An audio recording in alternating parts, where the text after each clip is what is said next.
ହଉ ପୁନର୍ବାର ଆମକୁ ସନ୍ଧ୍ୟା ବେଳେ ତାଙ୍କ ସାନ୍ନିଧ୍ୟରେ ସମୟ ଅତିବାହିତ କରିବା ପାଇଁ ସେ ଦେଇଛନ୍ତି। ତେଣୁ ପ୍ରଭୁଙ୍କୁ ଧନ୍ୟବାଦ ଦେବା ସହିତ ମଞ୍ଚାସୀନ ସମସ୍ତ ପ୍ରଭୁଙ୍କ ଦାସ ଦାସୀ, ପୁଣି ତଳେ ବସିଥିବା ସମସ୍ତ ପ୍ରଭୁ ଯୀଶୁ ଖ୍ରୀଷ୍ଟଙ୍କ ରକ୍ତରକ୍ଷିତ ସାଧୁ ମଣ୍ଡଳୀ ସମସ୍ତଙ୍କୁ ସନ୍ଧ୍ୟାକାଳୀନ ନମସ୍କାର ଜ୍ଞାପନ କରୁଛି। ନମସ୍କାର, ଥ୍ୟାଙ୍କ ୟୁ। ପ୍ରଭୁଙ୍କ ଗୋଟେ ଓଳିରେ ଶିଖିଗଲେ ବୋଲି ଖୁସି ଲାଗୁଛି। ପ୍ରଭୁଙ୍କ ପବିତ୍ର ଅନିନ୍ଦନୀୟ ନାମର ଗୌରବ ହେଉ। ହାଲେଲୁୟା, ବୋଲୋ ଯୀଶୁ ମସିହ କି। ପ୍ରିୟ ଈଶ୍ୱରଙ୍କ ଲୋକମାନେ,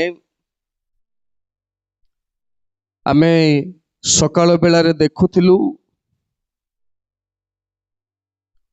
ଯିଏ ଯେଉଁ ସ୍ଥାନରେ ରହିବା କଥା ସିଏ ସେହି ସ୍ଥାନରେ ଅବଶ୍ୟ ରହିବାକୁ ହେବ ହିଁ ହେବ। ଯଦି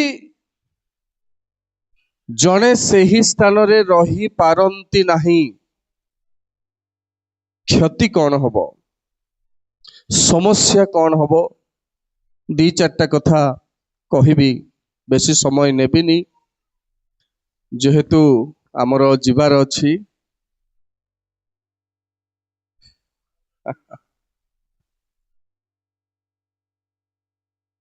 ତେଣୁ ଯେତେବେଳେ ହାଗାର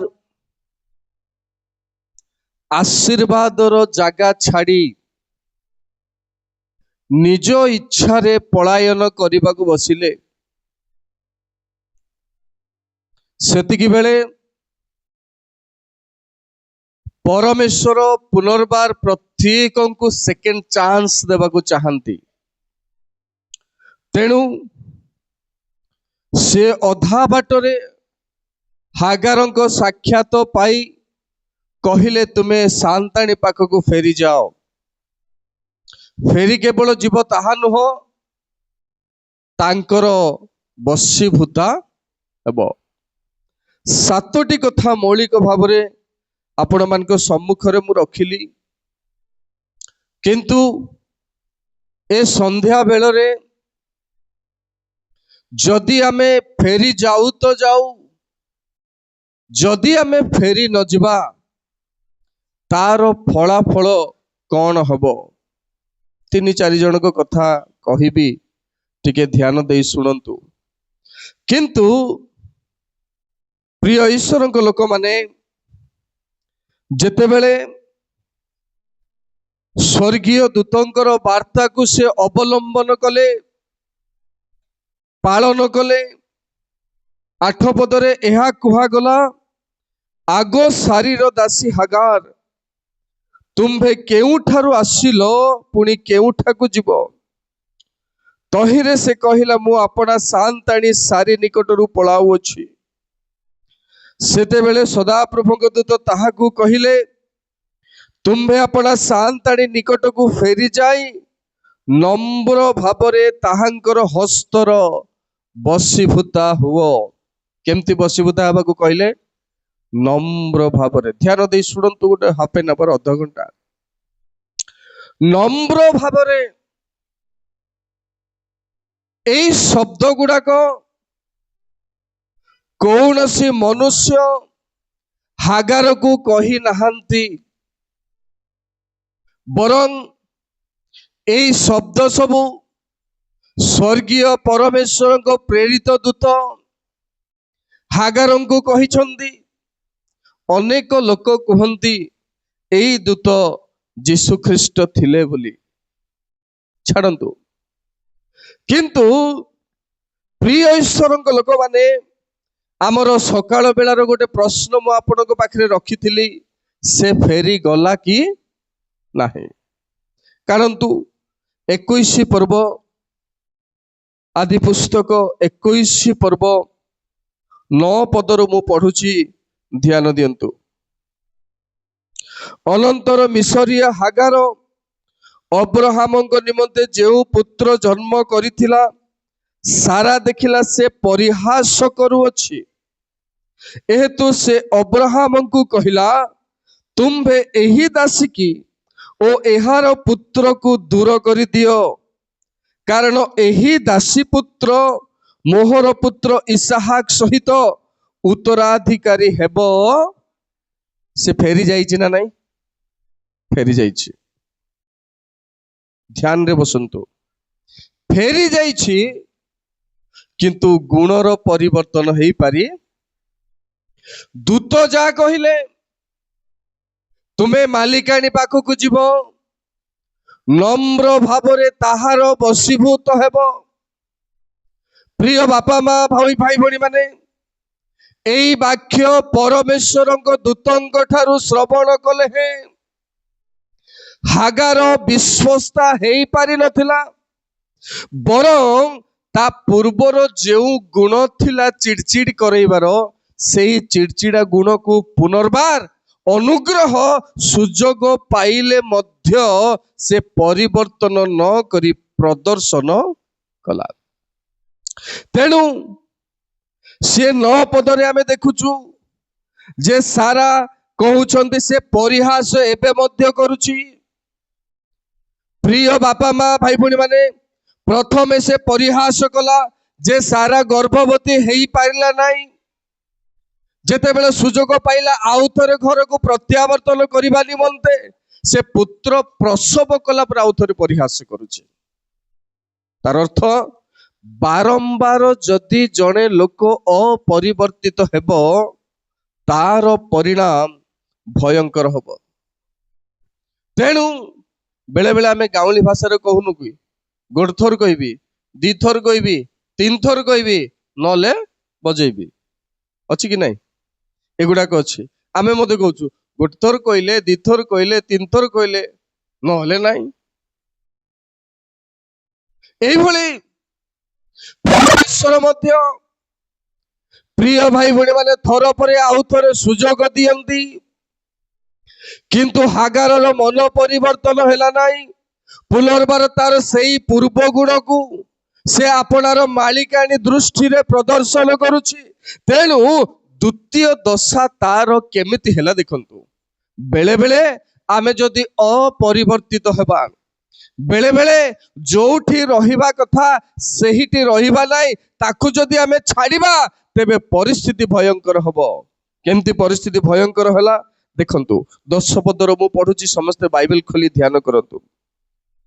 ए हेतु से अर्थात सारा अब्राहम को कहिला तुम्बे एही दासी की ओ एहार पुत्र को दूर करि दियो, कारण एही दासी पुत्र मोहर पुत्र इसहाक सहित उत्तराधिकारी हेबो। मेजर प्रॉब्लम सुनंतु ध्यान देकरे, जे बापार पुओ भावरे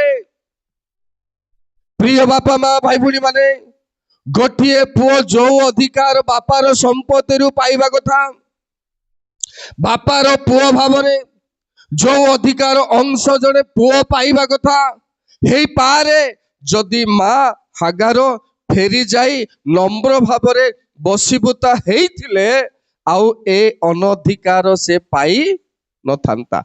किंतु से पूर्व भली आचरण करिबा जोगु ए अधिकार ता ठारू छड़ेई निया जाउछि। ध्यान दे सुनंतु, वाक्यरु सुनंतु। तेणु प्रिय बापा माँ भाई भणी माने दासीर संतान हेई पारंती जाई आसे नाही। नूतन नियम रे तार अर्थ संपूर्ण भिन्न। तेणु प्रिय ईश्वर लोक माने जेते बेले परमेश्वर आपण को आ मते द्वितीय चांस दियंती, से द्वितीय चांस रे जदि आमे पूर्व भली जीवन यापन करी सेई गुण को देखाऊ तेबे आमको उत्तराधिकारी पोस्ट रु से बाछंद कर देबे। Be very careful. जिए भी हुंतो ना कहीं कि आपण मु भी हेई पारे, जड़े बड़ लोक भी हेई पारंती।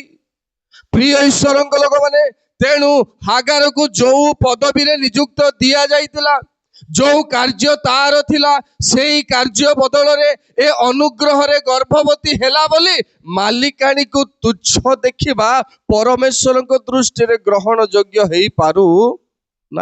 ହେଇପାରୁନାହିଁ। ତେଣୁ ଆମେ ପାଇଥିବା ସେବାର ଦାୟିତ୍ୱକୁ ନେଇ ଗର୍ବ କରିପାରିବା କିବା ଆମର ଉତ୍ତରାଧିକାରୀ ସମ୍ମୁଖରେ ନମ୍ର ବିହୀନ ଜୀବନ କାଟି ପାରିବା ନାହିଁ। ବଶୀଭୂତ ହେବାର ଅଛି, ନମ୍ର ହେବାର ଅଛି। ମୁଁ ଯଦି ପାଳକ ହେଲି, ମତେ ବଶୀଭୂତ ହେବାକୁ ପଡିବ, ମତେ ନମ୍ର ହେବାକୁ ପଡିବ।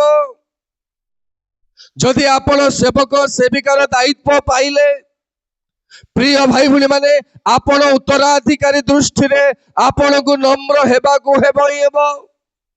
ଆପଣ ନିଜ ବାଟରେ ଚାଲିପାରିବେ ନାହିଁ, ମୁଁ ନିଜ ବାଟରେ ଚାଲିପାରିବି ନାହିଁ। ଯଦି ବା ଚାଲିବି, ଏମିତି ପରିଣତ ହବ, ଆମର ପିଲାମାନଙ୍କୁ ପରମେଶ୍ୱରଙ୍କର ଆଶୀର୍ବାଦରୁ ପ୍ରଭୁ ବଞ୍ଚିତ କରିବେ। ଫଳାଫଳ ଦେଖନ୍ତୁ। ତେଣୁ ସାରା କହିଲା, ଏହି ଦାସୀର ପୁଅ, ମୋର ପୁଅ ଯୋଉ ଜନ୍ମ ହବ ଇସାହାକ, ତା ସହିତ ଇଏ ଉତ୍ତରାଧିକାରୀ ହେଇପାରିବ ନାହିଁ। କ୍ଷତି କେମିତି ହଉଛି ତଳକୁ ଦେଖନ୍ତୁ। ଏହି କଥା ଶୁଣି 11 ପଦ, ଅବ୍ରାହମ ଆପଣା ପୁତ୍ର ସକାଶୁ ଅତି ଦୁଃଖିତ। ବାପାର ମନ କଷ୍ଟ ହବ, କିନ୍ତୁ ପରିବର୍ତ୍ତନ କିଛି ହେଇପାରୁ ବାଧିବ, ମନ ବାଧିବ। ଏଟା ଗୋଟେ ହେବାର ଥିଲା କି? ଅନେକ ଆମେ ବିଚାର କରୁଛୁ, ଏମିତି ହେବାର ନାହିଁ, ଏମିତି ହେବାର ଥିଲା, ଏମିତି ହେଲେ ହେଇଥାନ୍ତା, ପୁଣି ହଉ ଆଉ ଥରେ ଏମିତି ହେଲେ ହେଇଥାନ୍ତା ପୁଣି। ଅନେକ ମଣ୍ଡଳୀରେ, ଗାଁରେ ଆମେ ବିଚାର କରୁଛୁ। ପ୍ରିୟ ଭାଇ ଭଉଣୀ ମାନେ, ପ୍ରିୟ ଈଶ୍ୱରଙ୍କ ଲୋକମାନେ, କିନ୍ତୁ ବାପାର ମନ ଇସ୍ମାଏଲ ସକାଶୁ ଦୁଃଖ ହେଲା, କିନ୍ତୁ ପରିବର୍ତ୍ତନ କିଛି ହଉନାହିଁ। ତଳକୁ ଦେଖନ୍ତୁ 12 ପଦ, ସେତେବେଳେ ପରମେଶ୍ୱର ଅବ୍ରାହମକୁ କହିଲେ, ତୁମ୍ଭେ ଏହି ବାଳକ ଓ ତୁମ୍ଭ ଦାସୀ ନିମନ୍ତେ ଦୁଃଖିତ ହୁଅ। ପରମେଶ୍ୱର ଏଠି ପଶି ଆସିଲେ। ଏବେ ତାର ପାଇଁ ମନ କଷ୍ଟ ହୁଅ ନାହିଁ। ହାଲେଲୁୟା, ହାଲେଲୁୟା, बोलो यीशु मसीह की, बोलो यीशु महाराज के। तेणु परमेश्वर अब्राहम को कहले, तुम्बे एही बालक ओ तुम्ब दासी निमंते दुखित हुओ नाई। सारा तुमको जहा कहूअछि ताहार सेही कथारे मनोयोग कर, जेहेतु इसाहाक ठारू तुम्भर वंश विख्यात हेब। परिवर्तन करिदेवे परमेश्वर। जदि आमर गुण को आमे परिवर्तन करिबा नाई, आमर भाव विचार को आमे परिवर्तन करिबा नाई, आमर अभ्यास को आमे परिवर्तन करिबा नाई, हागार परि गुण को जदि बारंबार आमे घरे हो मंडली रे प्रदर्शन करिबा, तेबे रिजेक्शन हेई जिबार संभावना अछि। रिजेक्ट करिदेबे प्रभु, सुजोग देबे। सुजोगर तेणु कुहाउछि नूतन नियम रे सद्व्यवहार करो। जदि आमे ताको असद व्यवहार करूछु, प्रिय ईश्वरंग लोक माने, प्रिय बापा माँ भाई भूणी माने, बारंबार जदि सेही भली भूल आमे करूछु, तेबे सर्वशेष रे परमेश्वर रिजेक्ट करिवे, परमेश्वर प्रत्याख्यान करिवे। सिए शेष को छाड़ी देबे जे भयंकर आमर पारिवारिक स्थिति हेबो। पारिवारिक स्थिति केमती होची तळकु देखंतु। तापर आ 2-3टा कथा कहिबी। 13 पद, आउ एही दासी पुत्र तुम्भर वंश, एणु आम्भे ताहाठारु एक गोष्ठी उत्पन्न करिबा। अनंतर अब्राहम प्रभात उठी रोटी और जलपूर्ण कुंपा किनी हागारर स्कंदरे देई बालक को समर्पण करी ताहाको विदाय कले। तहिरे से प्रस्थान करी बेरसेबा नामक प्रांतर रे कौन हैला समस्या? समस्ते कहतु बाइबल देखि कौन हैला समस्या? बाट बना हेई जिबा शेषकू। जदि युवा युवती माने, सेवक सेविका माने, बापा माँ भाई भूणी माने, जदि आमे सेकेंड चांस पाइलु, सेकेंड चांस पाइला परे भी आमर पूर्व गुण को आमे दोहराउछु, तेबे मने रखिबा दरकार, मु आ मो परिवार आमे बाट बना हेई जिबार संभावना अछि। आशीर्वाद रु धीरे धीरे धीरे ये विच्युत होउछंती।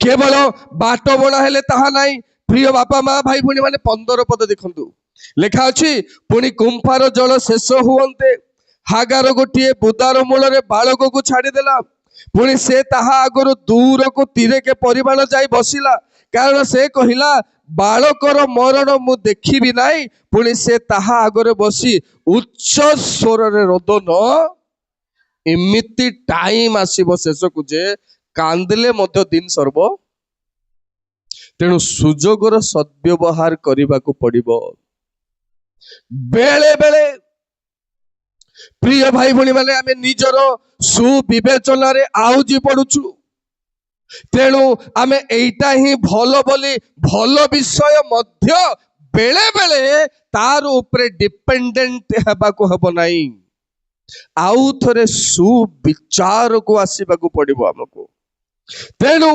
प्रिय ईश्वरଙ୍କ लोक माने आशीर्वादर स्थलरू जागा पाइथिबा स्थलरू अनुग्रह पाइथिबा स्थलरू द्वितीय थर अनुग्रह पाइथिबा स्थलरू द्वितीय थर मालिकଙ୍କ अंडर को जीवा स्थलरू जेते बेले पुनर्बार आपनार सेही पूर्व गुण को दोहराउछंती घरु तड़ी दिया गला पुनी बाट बना हैला पिला को खाइबार अभाव बाटरे एमिति अभाव हैला जे माँ भाविला ए पिला मरी जीवो मंडली जाको आज सेमती अवस्था रे हमें आसुछु मरीगला भलिया परिस्थिति अण आध्यात्मिक भाव आजिकल मंडली हो जाउछि तेणु किछि लोक प्रयास करू करू कहूछु आउ आमे पारि पारबा नै जा हेबाटा एमती हेई जाउछु एबे तेणु प्रिय ईश्वरଙ୍କ लोक माने बालकर मरण मुआ देखि पारिबी नाही जो माँ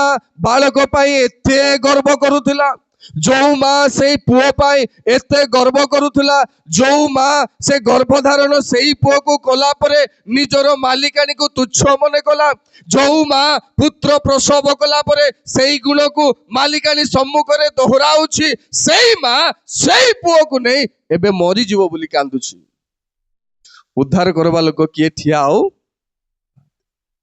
डर लगुचे गुड़ा को चिंता कले तेणु प्रिय ईश्वरଙ୍କ लोक माने जो स्थान रे प्रभु आपण को मते रखिछन्ते से स्थान रे जदि हमें विश्वस्त दास दासी हेबा ए समस्या आसीबो नाही जदि सेइठु जिबा तेबे ए समस्या आसीबो नंबर 1 नंबर 2 आउ को समस्या आसीबो देखंतु आदि पुस्तक 3 पर्वर 8 पद सकाळू आमनकर प्रथम वाक्य रे आमे श्रवण करूथुलु डिकन पाणी महाशय मुखरु मु अन्य अर्थ रे कहिबी पढंतु तो दिनावसान समय रे उद्यान मध्य रे गमनागमनकारी सदा प्रभु परमेश्वरଙ୍କର हाँ आदम तांकर भार्या सदा प्रभु परमेश्वरଙ୍କ छामुरु उद्यानस्थ वृक्षगण मध्य लुचिले द्वितीय कथा प्रिय बापा माँ भाई भूणी माने जो परमेश्वर आदम हवांको सृष्टि करे प्रति समय रे प्रतिदिन से मानको सहित आलाप करुथिले आउ से मानको संगे आलाप न करी परमेश्वर रही पारु नथिले दिनावसान समय रे तांको सहित दुख सुख प्रभु करुथिले हालेलुया दुख सुख हेउथिबा भितरे समस्या आसी पहुंचुची स्वामी स्त्री दुख सुख हेकी बड़ू बड़ू बड़ू बड़ू आउ बेले बेले व्यभिचार आत्मा प्रवेश करी घर जेंती भांगी दिए सेही भली समस्या आदम हवांको आध्यात्मिक जीवन रे आसी पड़ी जाइछि जो परमेश्वर स्वयंभू जो परमेश्वर सकल सृष्टिर सार जहांको वाक्यर समुदाय पृथ्वी निर्मित हैला और सृष्ट हैला प्रिय बापा माँ भाई भणी माने सेही परमेश्वर आदम हवांको ठारे से आलाप करबा को प्रतिदिन आसिला परि से दिन आसिला बेलकू ए माने लुचिचंती तांकर सानिध्य रे आउ कहीं नहीं से भितरे पाप प्रवेश से भितरे अनाज्ञाबहता प्रवेश करिछि से भितरे दुष्टता प्रवेश करिछि प्रिय भाई भूणी माने प्रिय ईश्वरଙ୍କ लोक माने जदि आमे परमेश्वर छामु पलायन करू जो स्थान रे आमको रहिबा कथा जो स्थान रे परमेश्वर रब आमे सुनी पारिबा जो स्थान रे रहिले परमेश्वर आशीर्वाद आमे पाइबा से स्थान रु जदि आमे पृथकीकृत होउछु तेबे आमर दुर्बलता को आमे अनुभव करिबा कथा जदि पारुनु आमर आउ शेष दशा भयंकर हबो दुर्बलता आदम आउ हवा अनुभव कले जे आमे उल्लंघ हे जाइछु ए अनुभव दरकार नाई आमे भूल करिछु आमे एमती नथिलु एमती दशा को पळेई आसिलु बोली अनुभव हेबार अछि भूल कले तेणु जो स्थान रे परमेश्वर छामु जो स्थान रे परमेश्वर आलाप जो स्थान रे परमेश्वर रब आमे शुणुचु आदम हवा शुणुथिले प्रिय भाई भली माने दिने पाप सकाशु आज्ञा अनाज्ञा बहता सकाशु परमेश्वर वाक्य को ए माने तुच्छ करी परीक्षा रे प्रलोभन रे परास्त हवा जोगु सेई छामु रे ए माने आउ रही पारिले बेले बेले जदि आमे गिरजा आसीबा उणा करूछु इच्छा होउनी तेबे आमको भिनेटा माड़ी बसीची बोली एटा निश्चित भाव में मु कहूनी ईश्वर वाक्य भिनेटा आमको धरबाटा धरिछि भिनेटा धरबाटा धरिछि द्वितीय कथा बेसी व्याख्या करिबि नै तृतीय कथा गणना पुस्तक 14 अध्याय रो टिके ध्यान रे सुनिबे ख्याल रखी सुनिबे 14 अध्याय 41-42 पद मु पढ़ुची ध्यान दियंतु समस्ते समस्ते खोलंतु गणना पुस्तक 14 पर्वर 41-42 तहिरे मूसा कहिले एबे तुम्भे माने की हेतु सदा प्रभुकर आज्ञा लंघन करूछ तुम्भ मानकर एही कर्म सफल हेबो नाही कारण सदा प्रभु तुम्भ मानक मध्य रे नाहंती जेपरि तुम्भे माने शत्रुगणर सम्मुख रे परास्त हेबो नाही एथिपाई ऊपर को जाओ नाई जेहेतु अमालेखीय किणानीय लोक माने सेठारे तुम्भ मानक सम्मुख रे अछंती ओ तुम्भे माने खड्गरे पतित हबो तुम्भे माने सदा प्रभुक ठारो विमुख हेबारु सदा प्रभु तुम्भ मानकर सहवर्ती विमुख हेबारु ध्यान दे सुनंतु विचक्षण बुद्धि रे सुनंतु जे हजार हजार लक्ष लक्ष प्रजा मंडली जो मंडली पाई दिने सदा प्रभु परमेश्वर समुद्र भाग कले जो मंडली पाई दिने सदा प्रभु परमेश्वर स्वर्गीय मान्नार खाद्य वृष्टि कराइले जो सदा प्रभु परमेश्वर एही मंडली पाई दिने आउ दिवस रे मेघस्तंभ रात्रि रे अग्निस्तंभ देले सेई परमेश्वर मूसा को द्वारा कहउचंती तुमे आउ तुम ठारे सदा प्रभु परमेश्वर नाहंती एते एक्सपीरियंस हला परे इस्राएलिय लोक माने जेते अनुभव थिले आश्चर्य कर्मर आमर अनुभव सेमती पार हे जिबाटा नॉट ए जोक समुद्र पारी हे जिबा मजा नाई ए विचक्षण अनुभव आश्चर्य अद्वितीय अनुभव से माने पाई छंती तथापि एमती गोटे दिन आसिला मूसा कहउचंती तुम मानक सहित परमेश्वर नाहंती तुमको छाड़ी देइछंती कौन घटना घटिला जे परमेश्वर छाड़ी देले जो मानक से पथ कणाई आनुचंती जो मानक समुद्र भाग करी आनुचंती जो मानक खाइबार आवश्यकता हेले स्वर्गीय मान्ना वृष्टि करुचंती जो माने मांस खाइबो कहले भाटोई पकी जोगाउचंती दुई हाथ बहल रे ए भली परमेश्वर से मानकर संगी होई आसु आसु दिने कहउचंती मूसा जे तुम सहित प्रभु नाहंती बाटो बना ही जिबा कथा ए सब मरी गले मध्य दिन सर्व नाही सेंती भलिया परिस्थिति कथा सब कौन समस्या हला समस्या काढंतु दिने परमेश्वर पठाइले तुमे जाओ देश अनुसंधान करने को 14 पर्वर 1 पद से माने देश अनुसंधान कला परे समग्र मंडली को आसी रिपोर्ट दौरान नाई नाई से देशर लोक मैंने एमती सेमती सेमती भयंकर लोक मैंने आम से विरुद्ध युद्ध कर जय कर स्टेटमेंट देले रिपोर्ट देले किंतु कालेब कहला आम सहित परमेश्वर अच्छा एबे जीवा युद्ध करवा से परास्त करवा किंतु नेता माने कहले नाई नाई नाई नाई से माने डेंगा डेंगा बलवान लोक माने आमे युद्ध करि परिबा नाई एइटा प्रभुंक दृष्टि रे मंद बोध। अरे मु तुमको कढ़ई की नौची समुद्र भाग कली तुम निजे देखिल शत्रु माने आसिले तुम सम्मुख रे मु परास्त करूची से मानकु भय करूछ। प्रभु दुखित हेले दुखित हेबारु 14 पर्वर एक पदरे आमको गोटे रिजल्ट मिलुची लोक माने केमिति समस्या रे पड़ी गले देखंतु एथिरे समस्त मंडली उच्च स्वर रे कोलाहल कले ओ लोक माने सही रात्रि रोदन कले पुणी इस्राएल संतानगण समस्त मोसांग विरुद्ध रे हारणଙ୍କ विरुद्ध रे बचसा कले ओ समस्त मंडली से मानको आगरे कहिले आहा आम्भे माने जेबे मिस्र देश रे मरि थांतु आहा आम्भे माने जेबे एही प्रांतर रे मरि थांतु सदा प्रभु आम्भ मानको खड्गरे निपात करिबा पाई कि हेतु ए देश को आनिले आम्भ मानकर भार्जिया बालक माने लुटित हेबे मिस्र रो फेरी गले कि आम्भ मानको पाई भलो हुअंता नाई खाइला बेलकु भोजी बात करी खाई पकइले एबे आभान आसला बेलकु आउ थरे मिस्र को फेरी जीवा बोले डिसाइड करूछन सांगे सांगे उल्टी जाउछन। तेणु परमेश्वर गोटे चिंता कले देखंतु 28 पद मु पढुची सदा प्रभु से मानकु कुह सदा प्रभु एही कथा कहंती आम्भे जेबे जीवित हो तेबे तुम्भे माने आम्भ कर्ण गोचर रे जहा कही अछो ताहा ही आम्भे तुम्भ मानक प्रति जो एतर की सोच हो तुम्हें कहलो परा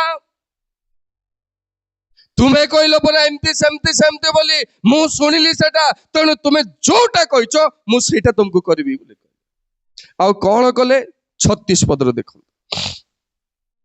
आउ देश अनुसंधान करबा पाई मोसांकर प्रेरित जो लोक माने फेरी आसी सेही देशर अख्याति आनी ताहा विरुद्ध रे समस्त मंडली को बचसा कराइथिले देशर अख्यातिकारी सेही लोक माने सदा प्रभुक सम्मुख रे केमती हेले महामारी द्वारा मरी गले 20 वर्षर तलकर लोक माने से देश को जीवे 20 वर्षर ऊर्ध्व लोक माने से देश को जीवे ना अधा बाटे मारी देवी बोली प्रभु डिसाइड कले से माने कहले हमको मरबा को आनलो कि प्रभु बोली कहि पारु प्रभु कहले तुमको सेमती एका बाटे मारबी बोली जो एटा विचार हैला जो बोली बाटे मारी देले समस्त को ध्यान दे सुनंतु बाटे मारी देला परे समस्त को दुख दुख बढ़ी गला आमे मध्य मरी आउ बड़का लोक मरी जीवा कौन करबा नाई एबे एका पळीबा मरले मरबा सेना से देश को जीवा युद्ध करबा। अरे भाई तुमको जाओ बोलला बेलकु गलो नाही एबे जाओ नाही बोली कहला बेलकु तुमे जाउचो तेणु सदा प्रभु से लोक मान को ठारे नाहंती जेते बेले जहा कुहा जीव ध्यान दे सुनंतु जदि आमे ताकू व्यतिक्रम करबा द्वितीय थर फेरी आसिला बेलकु हुए तो सही सुजोग थाई पारे थाई न पारे द्वितीय थर जेते बेले माने घटना घटी गला गाँ रे विपद आसिला समस्या आसिला सेते बेले आमे मन परिवर्तन कला बेलकु प्रभु छाड़ी देथिबे ए समस्या समस्त जीवन रे अछि एमती हेला बेलकु ए माने कोन कले समस्त गोटा रंगे पर्वत चढ़ी की पळी जाउछन नाई आमे युद्ध करबा को जीवो सेति की बेले लीडरशिप रो क्वालिटी देखंतु ध्यान दियंतु 41 पद तहिरे मशा कहिले एबे तुम्हे माने किए तो सदा प्रभुकर आज्ञा लंघन करूछ तुम्भ मानकर एही कर्म सफल हेबो नाही तुमे जेते लोक युद्ध को गले मते पारिबो नाही कारण सदा प्रभु तुम्भ मानक मध्य रे आउ आमे कहबा नाही प्रभु जा बोलिथिले जे आमे गलु विपद आसला तेणु आमे मन परिवर्तन करूछु समस्या आसला उपवास करूछु बेले बेले कहूचु एमती सबु बेले प्रभु ग्रहण करिबे नै दिन आसीबो छाड़ी देबे प्रभु दिन आसीबो मरबा पई छाड़ी देबे प्रभु किंतु गोटे लीडर କୋଉଠି ରହିଲେ ଆଶୀର୍ବାଦ ପାଇବ, ଲୋକମାନେ କୋଉଠି ନ ରହିଲେ ମୃତ୍ୟୁବରଣ କରିବେ, ସେଇ ଉଦ୍ଦେଶ୍ୟରେ ମୁଁ ଏସବୁ ତଥ୍ୟ ଆପଣମାନଙ୍କ ସମ୍ମୁଖରେ ରଖୁଛି। ତେଣୁ 43 ପଦ, ଯେହେତୁ ଅମାଲେକୀୟ କିଣାନୀୟ ଲୋକମାନେ ସେଠାରେ ତୁମ୍ଭମାନଙ୍କ ସମ୍ମୁଖରେ ଅଛନ୍ତି ଓ ତୁମ୍ଭେମାନେ ଖଡ୍ଗରେ ପତିତ ହବ, ତୁମ୍ଭେମାନେ ସଦାପ୍ରଭୁଙ୍କ ଠାରୁ ବିମୁଖ ହେବାରୁ ସଦାପ୍ରଭୁ ତୁମ୍ଭମାନଙ୍କର ସହବର୍ତ୍ତୀ ହେବେ ନାହିଁ, ତଥାପି ସେମାନେ ପର୍ବତ ଶୃଙ୍ଗ ଉପରକୁ ଯିବାକୁ ଦୁଃସାହସ କଲେ। ମାତ୍ର ସଦାପ୍ରଭୁଙ୍କ ସାକ୍ଷ୍ୟ ସିନ୍ଦୁକ ଓ ମୋଷା ଛାଉଣିରୁ ପ୍ରସ୍ଥାନ କଲେ। ପ୍ରଭୁ ମୋଷାଙ୍କୁ ଦାୟିତ୍ୱ ଦେଇଛନ୍ତି, ତୁମେ ଛାଉଣିରେ ରହିବ, ସାକ୍ଷ୍ୟ ସିନ୍ଦୁକ ପାଖରେ ଥିବ। ଏଇଟା ଛାଡବାକୁ ହେବ, ଯିଏ ଛାଡିବ ଏ ଜାଗା। ଇସ୍ରାଏଲ ଲୋକମାନେ ଛାଡିଦେଲେ ପରିସ୍ଥିତିରେ ପଡି, ପ୍ରିୟ ଭାଇ ଭଉଣୀ ମାନେ। ତେଣୁ ହଜାର ହଜାର ଲୋକ ଅଧା ବାଟରେ ମରିଗଲେ, ପରମେଶ୍ୱର ସେମାନଙ୍କୁ ଛାଡିଦେଲେ। କିନ୍ତୁ ମୋଷା ଚାଲାକି ହେବାରୁ, ଆରେ ଭାଇ କିଏ ମଲେ ମରନ୍ତୁ ସେଣା, ମତେ ପ୍ରଭୁ ଏଇ କାମ ଦେଇଛନ୍ତି, ଏଇ କାମ ମୁଁ ଛାଡି ପାରିବି, ସେ ଛାଡିଲେ ନାହିଁ। ହାଲେଲୁୟା, ବୋଲେ यीशु मसीह की, बोलो यीशु महाराज के। ତେଣୁ ଯୋଉ କାର୍ଯ୍ୟ ଆମକୁ ଦେଇଛନ୍ତି, ହଜାର ହଜାର ଲୋକ ଅଧା ବାଟରେ ମରିଗଲେ, କାରଣ ସେମାନେ ପରମେଶ୍ୱରଙ୍କ ସିନ୍ଦୁକକୁ ଛାଡି ପରମେଶ୍ୱରଙ୍କର ବାକ୍ୟର ବାଧ୍ୟ ହେଲେ, ପରମେଶ୍ୱର ଦେଇଥିବା ଦାୟିତ୍ୱରେ ଅବିଶ୍ଵସ୍ତ ହେଲେ। ତେଣୁ ବାଟରେ ମରିଗଲେ। ଯାହା ଆମେ ପାଇଅଛୁ, ଯୋଉଠି ଆମେ ରହିବା କଥା, ସେ ପାଇବାଟା ଯଦି ଛାଡିବା, ରହିବାଟା ଜାଗା ଯଦି ଛାଡିବା, ତେବେ ଆମ ପାଇଁ ବିପଦ ଅପେକ୍ଷା କରିଛି। ଦ୍ୱିତୀୟ କଥା, ତୃତୀୟ କଥା, ଚତୁର୍ଥ କଥା, ମୌଖିକ ଭାବରେ କହିଦେବି। ଚତୁର୍ଥ କଥା, ଦିନେ ପରମେଶ୍ୱର ଗୋଟିଏ ଭବିଷ୍ୟତ ବକ୍ତାଙ୍କୁ କହିଲେ, ତୁମେ ନିନିବି ମହାନଗରକୁ ଯାଅ। ପ୍ରଭୁ କହିଲେ ଯାଅ। ସେ କୁଆଡେ ପଳେଇଲା? ତର୍ସିସ୍ ଗାମୀ ଜାହାଜରେ ଚଢି ବିନେ ବାଟରେ ପଳେଇଲା। ଗଲା ବେଳକୁ କଣ ହେଲା? ଝଡ ବତାସ ହେଲା, ତାକୁ ସମୁଦ୍ରରେ ଫିଙ୍ଗି ଦେଲେ। ପ୍ରଭୁ ଦୟାମୟ ବୋଲି ସେକେଣ୍ଡ ଚାନ୍ସ ତାକୁ ଦଉଛନ୍ତି। ଯେମିତି ହାଗାରକୁ ଦ୍ୱିତୀୟ ସୁଯୋଗ ଦେଲେ, ଆଙ୍କୁ ମଧ୍ୟ ଦ୍ୱିତୀୟ ସୁଯୋଗ ଦଉଛନ୍ତି। ନାଇଁ ନାଇଁ, ମୁଁ ତୁ ଏମିତି ହେବୁ, ତେଣୁ ତୋର ଇଚ୍ଛାରେ ତୁ ଯିବୁ। ମୁଁ ତତେ କହି ନାହିଁ ସେମାନେ ଯିବା ପାଇଁ, ମୁଁ ତତେ କହିଲି ତୁ ଯିବୁ, ପ୍ରଚାର କରିବୁ। ସେମାନେ ଗ୍ରହଣ କରିବେ ନ କରିବେ ସେଟା ତାଙ୍କର ଡିସିସନ, କିନ୍ତୁ ତତେ ଯିବାକୁ ହେବ ହିଁ ହେବ। କାରଣ ସେଇ ନଗର ଭାରି ଦୁଷ୍ଟ ନଗର ଥିଲା। କିଏ ଦୁଷ୍ଟ ମାନଙ୍କ ଭିତରେ ପ୍ରଚାର କରିବ ଆଜ୍ଞା? ଗୋଟେ ଥର ମୁଁ ପ୍ରଚାର କରିବାକୁ ଯାଇଥିଲି, କୁଟୁ କୁଟା କରି ମାରି ପକେଇଛନ୍ତି। ମୁଁ 8 ଦିନ ଆସି ଘରେ ପଡିଛି। ମୋର ଘରେ ମୋ ମା ବାପା ଆଉ କାନ୍ଦି କାନ୍ଦି ମତେ ଦେଖିବାକୁ ଆସୁଛନ୍ତି। କହିଲେ ନାଇଁ ମୁଁ ଠିକ ଅଛି, ସେଇ ମଝିରେ ଅସୁସ୍ଥ ହେଇଯାଇଥିଲି, ଏବେ ଫିଟଫାଟ ଆଉ ରେଡି ଗୋସ୍ପେଲ ପ୍ରଚାର କରିବା ପାଇଁ। ହାଲେଲୁୟା। ଏବେ ମୁଁ ଆଉ ଥରେ ରେଡି ସୁସମାଚାର ଦେବା ପାଇଁ ବିଜାତୀୟ ମାନଙ୍କ ମଧ୍ୟରେ। ତେଣୁ ଯୋଉ ଦାୟିତ୍ୱ ଦେଲେ, ସେଇ ଦାୟିତ୍ୱରେ ଜୁଲସ କରି ପାରି ନାହାନ୍ତି, ତାର ଇଚ୍ଛାରେ ପଳେଇଲେ। ଏ ଲୋକମାନେ ମଲେ ମରନ୍ତୁ, କିନ୍ତୁ ମୁଁ ଯାଇ ରକ୍ଷା ପାଇଯିବି, ଏମାନଙ୍କର ମଜା ଦେଖିବି। ପ୍ରିୟ ଭାଇ ଭଉଣୀ ମାନେ, ଯେହେତୁ ପରମେଶ୍ୱର ତାଙ୍କୁ ପ୍ରେମ କରୁଥିଲେ, ଅଧା ବାଟରେ ପକେଇଦେବେ ସମୁଦ୍ର ଭିତରେ ବୋଲି ତା ପୂର୍ବରୁ ମତ୍ସ୍ୟକୁ ସେ ଆଦେଶ ଦେଇ ପ୍ରସ୍ତୁତ କରି ରଖିଥିଲେ। ତେଣୁ ଆଉ ଥରେ ଯାଇ ସୁସମାଚାର ପ୍ରଚାର କରିବାର ସୁଯୋଗ ଦେଲେ। ମୋର କହିବା କଥା, ଯାହା ଆମେ ଟାସ୍କ ପାଇଛୁ, ଯୋଉ କାମ କରିବାର ଦାୟିତ୍ୱ ପ୍ରଭୁ ଦେଇଛନ୍ତି, ଯାହା କରିବା ପାଇଁ ଦେଇଛନ୍ତି, ତାହା ଯଦି କରିବା, ତେବେ ଏଇ ବାଟ ବଣା ହେବା ନାହିଁ। କୌଣସି ଅଧା ବାଟରେ କେହି ଆମକୁ ଫିଙ୍ଗି ଛାଡି ଦେଇକି ପଳେଇ ଯିବେ ନାଇଁ, ଏଟା ସମସ୍ୟା ହବ। ଯଦି ଆମେ ଆମ ଇଚ୍ଛାରେ ଯିବା, 3 ପର୍ବର ଜୁନସ 3 ପର୍ବର 1-2 ପଦ ପଢନ୍ତୁ। କେତେ ଡିଫିକଲ୍ଟ ଟାସ୍କ ପ୍ରଭୁ ଦେଇଛନ୍ତି, କେତେ ବଡ କଥା କହିବା ପାଇଁ କହିଛନ୍ତି ପରମେଶ୍ୱର। ହଁ, ଧ୍ୟାନ ଦିଅନ୍ତୁ। ଅନନ୍ତର ଦ୍ୱିତୀୟ ଥର ସଦାପ୍ରଭୁଙ୍କର ଏହି ବାକ୍ୟ ଜୁନସଙ୍କ ନିକଟରେ ଉପସ୍ଥିତ ହେଲା। ହଁ, ତୁମ୍ଭେ ନିନିବି ମହାନଗରକୁ ଯାଅ, ଯାହା ଘୋଷଣା କରିବା ପାଇଁ ଆମ୍ଭେ ତୁମ୍ଭକୁ ଆଜ୍ଞା କଲୁ, ତାହା ସେଇ ନଗର ଉଦ୍ଦେଶ୍ୟରେ ତମେ ଘୋଷଣା କରେ। ଧନ୍ୟବାଦ ଭାଇ। କେମିତି କୋଉଟା ବଡ କଥା କହୁଛି? ଯାହା ଆମେ ଘୋଷଣା କରିବା ପାଇଁ ଆଜ୍ଞା ଦେଇଛୁ ସେଇଟା ହିଁ କରିବ, ଭିନେଟା ହେଇପାରିବ। ଏଇଟା ହଉଛି ବଡ କଥା। ଯେ ଘୋଷଣା କଣ କରିବେ? 40 ଦିନ ଭିତରେ ନିନିବି ନଗର ଧ୍ୱଂସ ହବ, ତୁମେ ସମସ୍ତ ମର୍ମ ବୋଲି କୁହ ଯାଅ। ଏବେ ମୁଁ ପରିଡାକୁ ଆସିବି, କହିବି ଆଉ 2 ଦିନ ଭିତରେ ପରିଡା ଗାଁ ଧ୍ୱଂସ ହେଇଯିବ, ସମସ୍ତେ ମରିଯିବ, ମତେ ଛାଡ଼ିଦେବେ କି ଆଜ୍ଞା? ମତେ ଛାଡ଼ିଦେବେ? କୁଟକୁଟା କରି ମାଡ଼ ମାରିବେ। ଖ୍ରୀଷ୍ଟିଆନ ଲୋକ ବୋଲିକି ଡର ଭୟ ଟିକେ ହେବ, କାଳେ ପ୍ରଭୁ ଜଣେଇଥିବ ପୁରା, ଆମେ ମନ ପରିବର୍ତ୍ତନ କରିବା, ଭୁଲ ଭାଲ ଥିବ ବୋଲି ଆମେ ଭାବିବା। ବିଜାତୀୟ ଲୋକମାନେ ଛାଡ଼ିଦେବେ କି?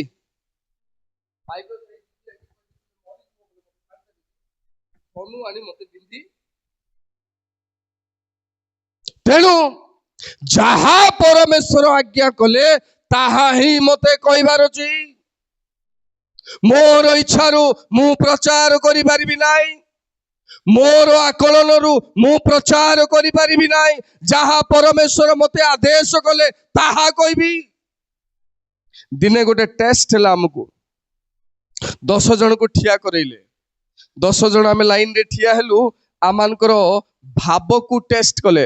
10 ଜଣକୁ ଫାଷ୍ଟ ପର୍ସନକୁ କୁହାଗଲା, ଅମୁକଟା ତୋର ସାଇଡ ଲୋକ କହିଦେ। ସେ ସାଇଡରୁ 5 ଜଣ ବ୍ୟକ୍ତି ପାଖକୁ ଆସିଲା ବେଳକୁ ଯୋଉ ଶବ୍ଦ ପ୍ରଥମ ବ୍ୟକ୍ତି ଶୁଣିଥିଲା, 5 ନମ୍ବର ଆଇଲା ବେଳକୁ ସେ ଶବ୍ଦ ଅର୍ଥ ସବୁ ବଦଳି। କାହିଁକି ବଦଳି ଗଲା?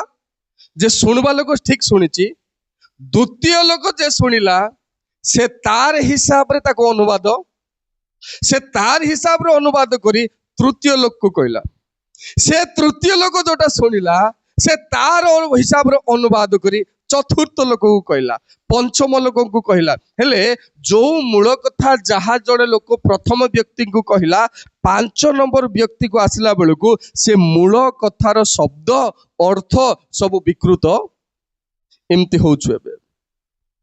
ତେଣୁ ଯାହା ପରମେଶ୍ୱର ଆଜ୍ଞା କଲେ ତାହା, ଯାହା ପରମେଶ୍ୱର ଘୋଷଣା କରିବା ପାଇଁ କହିଲେ ତାହା ଆମ ଇଚ୍ଛାରେ ହେଇପାରିବ ନାହିଁ। ପ୍ରିୟ ଭାଇ ଭଉଣୀ ମାନେ, ଆପଣଙ୍କ ଇଚ୍ଛାରେ, ମୋ ଇଚ୍ଛାରେ ମୁଁ ପ୍ରଚାର କରିପାରିବି ନାହିଁ। ସମ୍ପୂର୍ଣ୍ଣ ବାକ୍ୟର ଆଉ ଈଶ୍ୱରଙ୍କ ବାକ୍ୟର ବାଇବଲର ପ୍ରମାଣ ବାହାରେ ମୁଁ ଗୋଟେ କଥା ମଧ୍ୟ କହିବାକୁ ହେବ ନାହିଁ। ଯଦି ପ୍ରମାଣ ବାହାରେ କହୁଛି, ମୋର ଇଚ୍ଛାରେ ମୁଁ ତାକୁ ହେଇପାରିବ। ହେରାଲ୍ଡ କମ୍ପେନ୍ ବୋଲି ଜଣେ ଲୋକ, 72 ବର୍ଷ ବୟସ ହଉଛି ତାକୁ। ଆପଣ ଯଦି ଗୁଗଲ କରିବେ ତାର ନା ହେରାଲ୍ଡ କମ୍ପେନ୍। ଏବେ କିଏ ମୋବାଇଲ ଖୋଲନ୍ତୁ ନାହିଁ, ଗୁଗଲ କରନ୍ତୁ। ଗିର୍ଜା ସାରିଲା ପରେ ମନେ ରଖିଥାନ୍ତୁ ହେରାଲ୍ଡ କମ୍ପେନ୍। ତାର ନାଁକୁ ଯଦି ଗୁଗଲରେ ସର୍ଚ୍ଚ କରିବେ ତାର ହିଷ୍ଟ୍ରି ବାହାରିବ।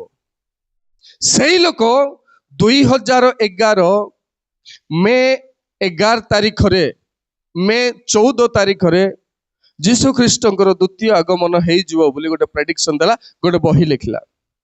କୋଉ ସାଲ? 2011 ମେ 14। ସେ ବହି ଏବେ ବି ମୋ ପାଖରେ ଅଛି। ସେ ଜଣେ ଭବିଷ୍ୟତ ବକ୍ତା ବୋଲିକି ନାମ ପାଇଥିଲା ଆମେରିକାରେ। ଟିଭିରେ ବାହାରିଲା, ନ୍ୟୁଜରେ ବାହାରିଲା ଯେ ଏମିତି ଜଣେ ପ୍ରଫେଟ ବାହାରିଛି, ଅମୁକ ଦିନ ଯୀଶୁଙ୍କର ଦ୍ୱିତୀୟ ଆଗମନ ହେଇଯିବ। 2011ରୁ ଏବେ କେତେ ହେଲା? 2026। କେତେ ବର୍ଷ ବଢିଗଲାଣି? ଯୀଶୁଙ୍କର ଆଗମନ ହେଇପାରି, ଜ୍ଞାନର ଅଭାବ ନାହିଁ, ବିଚିତ୍ର ଜ୍ଞାନ। 72 ବର୍ଷ ମାନେ ତାର 18 ବର୍ଷରେ ସେ ମନ ପରିବର୍ତ୍ତନ କଲା। ଆପଣ 72ରୁ 18 ମାଇନସ କରିଦିଅନ୍ତୁ, କେତେ ହଉଛି ଆଜ୍ଞା? 64, 66 ଅର୍ଥାତ କୁଆଡେ 66, 56 ଆଜ୍ଞା, 56। 56 ବର୍ଷ ସେ ବାଇବଲ ଅଧ୍ୟୟନ କରିଛି। କେତେ ବର୍ଷ? 56 ବର୍ଷ। ମଜା ନାହିଁ।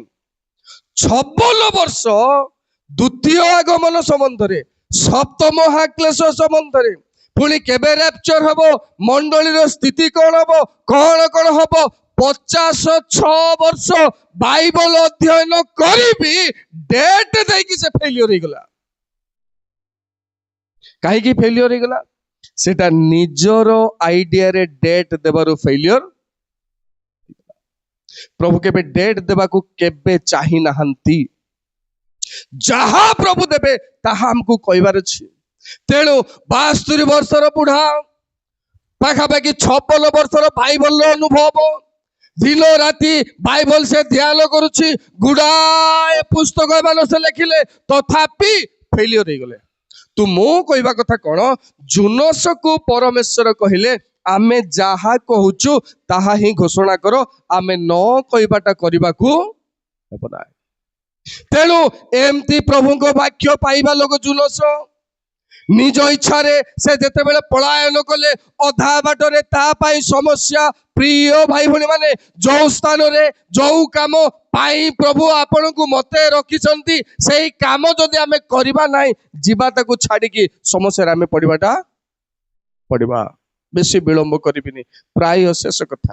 ତେଣୁ ନୂତନ ନିୟମର ଗୋଟିଏ କଥା କହିବି ଯେ ଇସ୍କାରିୟତ ଯିହୁଦା ପରମେଶ୍ୱରଙ୍କ ଦ୍ୱାରା ଆହ୍ୱାନ ପ୍ରାପ୍ତ, ନିଯୁକ୍ତ ପ୍ରାପ୍ତ ସେବକ, ସିଏ ମଧ୍ୟ ଶେଷ ରାତ୍ର ଭୋଜ ସମୟରେ ଯୀଶୁ ଖ୍ରୀଷ୍ଟଙ୍କ ଗହଳି ଭିତରେ ଥିଲେ। କିନ୍ତୁ ଏମିତି ହେଲା, ସେ ଗହଳିକୁ, ସେ ଉପସ୍ଥିତିକୁ ସେ ଛାଡିକି ବାହାରକୁ ପଳେଇଲେ, ଆଉ ଶତ୍ରୁ ହସ୍ତରେ ସମର୍ପଣ କଲେ।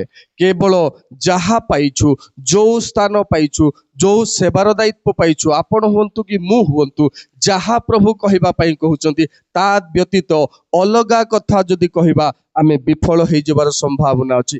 ତଥାପି ପ୍ରଭୁ ଆମମାନଙ୍କୁ ସୁଯୋଗ ଦଉଛନ୍ତି। ତଥାପି ହାଗାରକୁ ସୁଯୋଗ ଦେଲେ, ତୁମେ ଯାଅ, ତୁମର ସାନ୍ତାଣୀ ସହିତ ତୁମେ ବଶୀଭୂତ ହୁଅ, ନମ୍ରର ସହିତ, ତାପରେ ତୁମ ପାଇଁ ଆମେ ଆଶୀର୍ବାଦ ରଖିଛୁ।